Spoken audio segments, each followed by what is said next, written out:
கடந்து போவோம். தேவனுடைய பிள்ளைகளே, கிறிஸ்து என்கின்ற இரட்சகர் இந்த பூமியில பிறந்தார். இந்த கிறிஸ்மஸ் புத்தாண்டு வாழ்த்துக்களை மறுபடியும் நான் உங்களுக்கு சொல்லுகிறேன். மிஷனரியாய் காடுகளிலும் மலைகளிலும் ஊழியம் செய்கிற நாங்கள் இந்த டிவி நிகழ்ச்சி மூலமாய் உங்களை சந்திக்கிறது எனக்கு ஒரு பெரிய சந்தோஷம். தேவன் இந்த பூமியில மனுஷனாய் பிறந்தார். இதுதான் கிறிஸ்மஸ். கிறிஸ்மஸ் என்பது தேவாதி தேவன் அவர் தம்மையே தாழ்த்தி பாருங்க. இதை விட ஒரு தாழ்மை இந்த உலகத்துல யார் என்ன செய்தாலும் ஒரு தாழ்மை சொல்லவே முடியாது. யாராலுமே சொல்ல முடியாது என்னை நான் தாழ்த்துகிறேன் என்று சொல்லி. ஏன் என்று சொன்னால் தேவாதி தேவன் அவரை தாழ்த்தி மனுஷனாய் பிறந்தது. இதை விட ஒரு தாழ்மை இந்த உலகத்துல கிடையாது. எந்த மனுஷனாலையும் தாழ்த்த முடியாது. இப்படிப்பட்ட ஒரு தாழ்மை தேவன் தன்னை தாழ்த்தி இந்த பூமியில அடிமை ரூபம் எடுத்து அவர் ஆட்டு தொழுவத்தில் பிறந்தார். இரட்சகராகிய தேவன் இந்த பூமியில பிறந்தார். அவர் இந்த பூமியில பிறந்தது தேவனுடைய பிள்ளைகளே. இயேசு பிறந்த காலங்களில அநேக இருள் சூழ்ந்த காலம். அது ஒரு இருண்ட காலங்கள். அந்த இருண்ட மல்கியாக்கு அப்புறம் பார்த்தீர்கள் என்று சொன்னால் தேவ ஆராதனை இல்லாத, தேவனுக்கு பலி செலுத்தாத, தேவன் மக்கள் மேல ஒரு பிரியமில்லாத ஒரு காலம். அந்த காலத்துல தான் இரட்சகர் பிறந்தார். இரட்சகர் என்று சொன்னால் அவர் மீட்பர். அவர் இயேசு கிறிஸ்து இந்த இருள் சூழ்ந்த பூமியில மனுஷன் கைவிடப்பட்ட நிலைமையில அவர் இந்த பூமியில பிறந்தார். ஏன் என்று சொன்னால் உங்களையும் என்னையும் மீட்கும்படியாக, உங்களையும் என்னையும் வாழ வைக்கும்படியாக, மனுக்குலத்தை அவர் மீட்டு தம்முடைய ரட்சிப்பை கொடுக்கும்படியாக இந்த பூமியிலே குமாரன் பிறந்தார். தேவனுடைய பிள்ளைகளை, லூக்கா 2வது அதிகாரம் 14வது வசனம் சொல்லுகிறது, உன்னதத்தில் இருக்கிற தேவனுக்கு மகிமையும் பூமியிலே சமாதானமும் மனுஷர் மேல் பிரியமும் உண்டாயிருப்பதாக என்று சொல்லி தேவனை துதித்தார்கள். பாருங்க, இந்த இடத்துல வேதம் சொல்லுகிறது உன்னதத்தில் இருக்கிற தேவனுக்கு மகிமை. இந்த கிறிஸ்மஸ் நாம் தேவனுக்கு மகிமை செலுத்துகிற ஒரு கிறிஸ்மஸா இருக்க வேண்டும். நாம் அநேக வேளைகளில மனுஷரை பிரியப்படுத்துகிறோம், மனுஷர் பின்பாக சுற்றி கொண்டிருக்கிறோம், மனுஷருக்கு எதையாவது செய்யலாமா என்று பார்த்து கொண்டிருக்கிறோம். முதலாவது நாம் செய்ய வேண்டியது தேவனுக்கு மகிமை செலுத்த வேண்டும். ஏன் என்று சொன்னால் தேவாதி தேவன் இந்த பூமியில அவர் சாதாரணமாய் நம்மை போல ஒரு மனுஷனாய் பிறந்து நமக்காக அவர் இந்த பூமியில வாழ்ந்து தன்னையே ஒப்பு கொடுத்தார். அப்படிப்பட்ட தேவனுக்கு நாம் நன்றி உள்ளவர்களாய் இருக்க வேண்டும். இந்த கிறிஸ்மஸ் நாம் ஒவ்வொருவருக்கும் ஒரு வெற்றி உள்ள ஒரு கிறிஸ்மஸாய் மாற வேண்டும் என்று சொன்னால் நாம் தேவனுக்கு மகிமை செலுத்த வேண்டும். நம்முடைய வாழ்நாளிலே தேவனை மகிமைப்படுத்த வேண்டும். நம்முடைய வாழ்நாளிலே தேவனை உயர்த்த வேண்டும். அப்படி நீங்கள் செய்வீர்கள் என்று சொன்னால் இன்னும் எத்தனையோ கிறிஸ்மஸை நீங்கள் பார்க்க போகிறீர்கள். எத்தனையோ கிறிஸ்மஸ் உங்களுக்கு ஆசீர்வாதமாய் இருக்க போகிறது. இன்னும் எத்தனை கிறிஸ்மஸ் சொல்ல முடியாது. உங்களுக்கு வாழ்நாள் முதிர் வயது வரைக்கும் ஆண்டவர் உங்களை சுகத்தோடும் பலத்தோடும் ஆசீர்வாதத்தோடும் வைக்க விரும்புகிறார். அவர் என்ன விரும்புகிறார்? நீங்கள் தேவனை மகிமைப்படுத்த வேண்டும். நமக்காக வந்த இரட்சகர், அந்த தேவன் எனக்கு ஒரு ராஜாவாய் இருக்கிறார். பாருங்க, இயேசு இந்த பூமியில வரவில்லை என்று சொன்னால் பாவத்திலும் சாபத்திலும் வாழ்ந்து கொண்டிருந்த நாம், நம்முடைய வாழ்க்கை இருளடைந்து போயிருக்கும். அந்த காலங்களில இருளடைந்து போன சூழ்நிலையில தான் மனுஷகுமாரன் ஒளியாய் பிறந்தார், ஒரு வெளிச்சமாய் பிறந்தார். அந்த இருளை மேற்கொள்ளுகிறவராய், இருளுக்குள்ளாய் இருக்கிற மக்களை விடுதலை ஆக்குகிறவராய், அவர் விடுதலை ஆக்குகிற ஒரு நட்சத்திரமாய், வழிகாட்டுகிற ஒரு நட்சத்திரமாய், உங்களையும் என்னையும் ஒரு மீட்கிற ஒரு நட்சத்திரமாய் கிறிஸ்து இந்த பூமியில பிறந்தார். கிறிஸ்துவாகிய இரட்சகர் நமக்கு பிறந்தார். ஏன் என்று சொன்னால் நாம் பிரகாசிக்கும்படியாக, நம்முடைய வாழ்க்கை பிரகாசிக்கும்படியாக, நம்முடைய வாழ்க்கையில் இருக்கிற இருள் நீங்கும்படியாக நாம் எல்லாம் கிறிஸ்துவுக்குள்ள ஒவ்வொரு நாளும் பிறக்க வேண்டும். இந்த கிறிஸ்மஸ் என்பது தேவன் நம்முடைய இருதயத்தில் பிறக்க வேண்டும். தேவன் நம்முடைய இருதயத்தில் அவர் ஒளிவிட வேண்டும். நம்முடைய வாழ்க்கை பிரகாசம் உள்ளதாக இருக்க வேண்டும். ஏதோ வீட்டிலெல்லாம் ஸ்டார் கட்டுறதுனால, வீட்டிலெல்லாம் லைட்டு போடுறதுனால அல்ல, நாம் பிரகாசம் உள்ளவர்களாக இருக்க வேண்டும். நாம் ஒளி தருகிறவர்களாய் இருக்க வேண்டும். ஒரு இருளற்ற ஒரு வாழ்க்கை. தேவன் ஏன் என்று சொன்னால் நமக்கு அவர் ஒரு வழிகாட்டியாய் இருக்கிறார். நம்மை அவர் வழி நடத்துகிறவராய் இருக்கிறார். நமக்கு ஒரு ராஜாவாய் இருக்கிறார். நமக்கு ஒரு இரட்சகராய் இருக்கிறார். நமக்கு ஒரு மீட்பராய் இருக்கிறார். அந்த தேவனை மகிமைப்படுத்துகிறது தான் கிறிஸ்துமஸ்.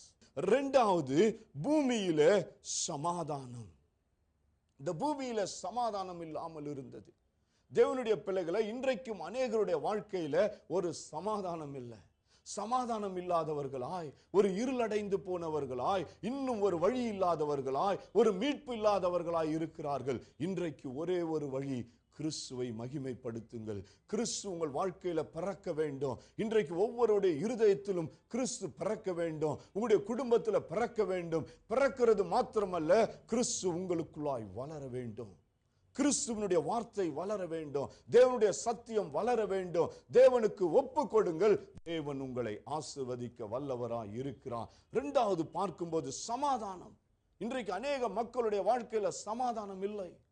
சமாதானம் இல்லாதவர்களா எத்தனையோ பேர் வேதனையிலும், வறுமையிலும், கஷ்டத்திலும், அவர்கள் இருளிலும் இருக்கிறார்கள். சமாதானம் இல்லாத ஒரு வாழ்க்கை.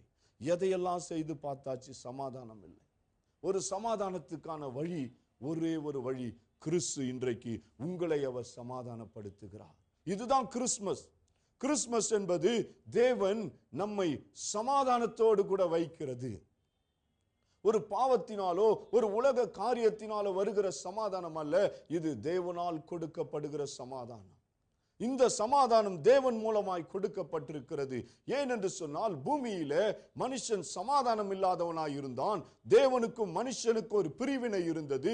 தேவனை விட்டு தூர போயிருந்தான். ஏன் என்று சொன்னால், எல்லா மனுஷரும் பாவியாய் இருந்தார்கள். பாவத்தில் அவர்கள் வாழ்ந்து கொண்டிருந்தார்கள். இரட்சகர் இல்லாததினாலே, இரட்சகருடைய ரத்தம் சிந்தப்படாதபடியினாலே எல்லாரும் ஒரு பாவிகளாய் இருந்தார்கள்.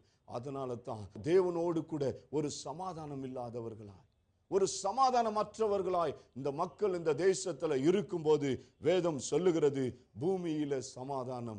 தேவனுடைய பிள்ளைகளை, இந்த சத்தியத்தை கேட்கிற யாராய் இருந்தாலும் சரி, இந்த கிறிஸ்துமஸ் நாளில தேவன் உங்களுக்கு ஒரு சமாதானத்தை தருகிறார். நீங்கள் இழந்து போன சமாதானத்தை தருகிறார். ஒருவேளை இதுவரைக்கும் நீங்கள் பெறாமல் இருந்தால் ஒரு புதிய சமாதானத்தை இன்றைக்கு கிறிஸ்து தருகிறார். முதலாவது நாம் செய்ய வேண்டியது, அந்த இரட்சகரை மகிமைப்படுத்த வேண்டும். முதலாவது தேவனை மகிமைப்படுத்த வேண்டும். இந்த கிறிஸ்துமஸ் என்பது தேவனுக்கே எல்லா மகிமையும் செலுத்த வேண்டும், எல்லா கனத்தையும் செலுத்த வேண்டும். அவருக்கே நாம் ஆராதனை செய்ய வேண்டும், அவரையே துதிக்க வேண்டும். அப்பொழுது நம்முடைய வாழ்க்கையில ஒரு சமாதானம். மூன்றாவது பார்ப்பீர்கள் என்று சொன்னால், மனுஷன் மேல் பிரியம் உண்டாயிற்று. தேவனுடைய பிள்ளைகளை, அது நாள் வரைக்கும் மனுஷன் பாவியாயிருந்தான். அவனுடைய பாவத்துக்காக பலி செலுத்தாதபடியினாலே, ரத்தம் சிந்தப்படாதபடி இருந்ததினாலே, அந்த பரிசுத்தருடைய ரத்தம் சிந்தப்படாமல் இருந்தபடியினாலே வேதம் சொல்லுகிறது, அவர் இரட்சகர் வரும்போது, அவர் இரட்சகர் வந்து விட்டார். மனுக்குலத்தை மீட்கிறவர் வந்து விட்டார். மனுக்குலத்தை விடுதலை ஆக்குகிறவர் வந்து விட்டார். மனுக்குலத்துக்கு எல்லா நன்மைகளும் செய்ய போகிற தேவகுமாரன் இந்த பூமியில வந்து விட்டார். அப்படி வந்ததுதான் கிறிஸ்துமஸ். அப்படி வந்ததினால தேவன் மனுஷன் மேல பிரியமாய் இருக்கிறார். ஒரு இரட்சகர் பாருங்க, இயேசு இந்த பூமியில இருக்கும் காலம் வரைக்கும், அவர் வாழ்ந்த நாள் வரைக்கும் பிதாவை மகிமைப்படுத்தினார். பிதாவோடு கூட இருந்தார். பிதாவின் சித்தம் செய்தார். தேவனுடைய பிள்ளைகளை, இன்றைக்கு மனுஷன் மேல ஒரு பிரியம் தேவனுக்கு. அது கிறிஸ்து பிறக்காமல் இருந்தால், பிறப்புக்கு முன்பாக அப்படிப்பட்ட சூழ்நிலை கிடையாது. மனுஷன் எல்லாரும் பாவம் செய்து தேவ மகிமையற்றவர்களாய் இருந்தார்கள். எல்லாரும் பாவத்துக்குள்ள வாழ்ந்து கொண்டிருந்தார்கள். பாவத்திலிருந்து விடுதலை ஆகாமல் சாப கட்டுகளில வாழ்ந்து கொண்டிருந்தார்கள். இருளிலும் அந்தகாரத்திலும் இருந்தார்கள். குமாரன் வந்த போதுதான் அந்த சாபம் நீக்கப்பட்டது. இருளின் அந்தகாரங்கள் நீக்கப்பட்டது. ஒளியாகிய கிறிஸ்து இந்த பூமியில வந்து சொன்னார். கிறிஸ்து, வேதம் சொல்லுகிறது, எந்த மனுஷனையும் பிரகாசிக்க பண்ணுகிற ஒளி. இந்த கிறிஸ்துமஸ் என்பது எந்த மனுஷனையும் பிரகாசிக்க பண்ணுகிற ஒளி. இந்த கிறிஸ்துமஸ் என்பது எந்த குடும்பத்தையும் பிரகாசிக்க பண்ணுகிற ஒளி. அவர் அந்த ஒளியாகிய கிறிஸ்து உங்கள் வாழ்க்கையில இருக்க வேண்டும். தேவனுடைய பிள்ளைகளை, அந்த ஒளியாகிய கிறிஸ்து உங்கள் வாழ்க்கையில இன்றைக்கு பிறந்தார் என்று சொன்னால், அவரை நீங்கள் ஏற்றுக்கொள்வீர்கள் என்று சொன்னால், அவர் உங்கள் வாழ்க்கையில வரும்போது உங்களுடைய இருள் எல்லாம் நீங்கி ஒளி தருகிறதை பார்க்க முடியும். யோவான் புஸ்தகத்துல யோவான் 14வது அதிகாரம் 27வது வசனம் சொல்லுகிறது, சமாதானத்தை உங்களுக்கு வைத்து போகிறேன், என்னுடைய சமாதானத்தையே உங்களுக்கு கொடுக்கிறேன். உலகம் கொடுக்கிற பிரகாரம் நான் உங்களுக்கு கொடுக்கிறதில்லை. உங்கள் இருதயம் கலங்காமலும் பயப்படாமலும் இருப்பதாக. பாருங்க, இந்த சமாதானம் நாம் கலங்க வேண்டியதில்லை, பயப்பட வேண்டியதில்லை. இதான் கிறிஸ்துமஸ் உங்களுக்கு. தேவனுடைய பிள்ளைகளை, ஆண்டவர் கொடுக்கிற சமாதானம். நீங்க கலங்க தேவையில்லை. இந்த கிறிஸ்துமஸ் நாட்களில பயப்பட தேவையில்லை. குமாரன் உங்களை ஆசீர்வதிக்கிறார். குமாரன் உங்களுக்கு ஒரு சமாதானத்தை கொடுத்திருக்கிறார். இந்த நாளிலும் இந்த செய்தியை கேட்கிற உங்கள் ஒவ்வொருடைய வாழ்க்கையிலும் தேவன் இன்னும் பெரிய காரியங்களை செய்வாராக. நாம் எல்லோரும் கண்களை மூடி ஜெபிப்போம். அன்பின் பரலோக பிதாவே, அப்பா, அந்த செய்தியை கேட்ட ஒவ்வொரு மக்களுக்காய் நான் ஜெபிக்கிறேன். ஆண்டவரே, தகப்பன விசேஷமாய் ஃபாதர் பெட்மன்ஸ் ஆண்டவரே அப்பாவையும் அவருடைய ஊழியங்களையும் எல்லா பகுதியை நீர் ஆசீர்வதியும். ஆண்டவரே, இந்த தேசத்தில் இன்னும் அந்த தகப்பனை கொண்டு பெரிய பெரிய அற்புதங்களையும் ஆசீர்வாதங்களையும் நீர் கட்டளையிடுங்கப்பா. இந்த நாளில தகப்பன இந்த செய்தியை கேட்ட ஒவ்வொரு மக்களுக்காய் ஜெபிக்கிறேன். சமாதானம் இல்லாதவர்களுக்கு சமாதானம் உண்டாகட்டும், விடுதலை இல்லாதவர்களுக்கு விடுதலை உண்டாகட்டும், ஆசீர்வாதம் இல்லாதவர்களுக்கு ஆசீர்வாதம் உண்டாகட்டும். ரட்சிப்பின் தேவன் ஆண்டவரே, பயத்தை அல்லப்பா, உம்முடைய சமாதானத்தை நீர் வைத்திருக்கிறபடினால இயேசு சாமி இவர் ஒவ்வொருவரையும் ஆசீர்வதிப்பீராக. அப்பா, நீர் எங்கள் மேல பிரியமாய் இருக்கிறபடினால உமக்கு நன்றி சொல்லுகிறோம். இயேசு கிறிஸ்துவின் நாமத்தினால பிதாவே, ஆமென். தேவனுடைய பிள்ளைகளை, இந்த கிறிஸ்துமஸ் புத்தாண்டு வாழ்த்துதலை உங்களுக்கு மறுபடியும் சொல்லிக் கொள்கிறோம். எங்களுடைய விலாசங்களில நீங்கள் தொடர்பு கொள்ளுங்கள். உங்களுக்கு தேவையான ஆலோசனை ஜெபத்துக்கு எங்களை அணுகுங்கள். தேவன் உங்களை ஆசீர்வதிப்பார். தேவன் உங்களை கொண்டு பலத்த காரியங்களை செய்வார். கர்த்தர் தாமே உங்களை ஆசீர்வதிப்பாராக. எங்களுடைய விலாசங்களும் எங்களுடைய பேங்க் டீடைல்ஸும் உங்களுக்கு நாங்கள் கொடுக்கிறோம். தேவன் உங்கள் இருதயத்தில் ஏவினார் என்று சொன்னால் இந்த மிஷனரி ஊழியங்களை தாங்குங்கள். மிஷனரி ஊழியங்களை தாங்கும் போது தேவன் உங்களை ஆசீர்வதிக்க வல்லவராயிருக்கிறார். இது தேவனுடைய விருப்பம். மிஷனரி ஊழியங்கள் தாங்கப்பட வேண்டும், மிஷனரி ஊழியங்கள் பலுகி பெருக வேண்டும் என்பது. ஏனென்று சொன்னால் மிஷனரிகள் தான் காடுகளிலும் மலைகளிலும் சந்திக்கப்படாத மக்களை போய் சந்தித்து அவர்களிடத்திலிருந்து ஒரு பெரிய நன்மை எதிர்பார்க்க முடியாது. இவர்கள் கொடுத்துதான் ஊழியம் செய்ய வேண்டும். அதனால உங்களுடைய ஒரு பொருளாதார ஆசீர்வாதத்தினால இந்த ஊழியங்களை தாங்குங்கள். தேவன் உங்களை ஆசீர்வதிப்பார். ஆமென்.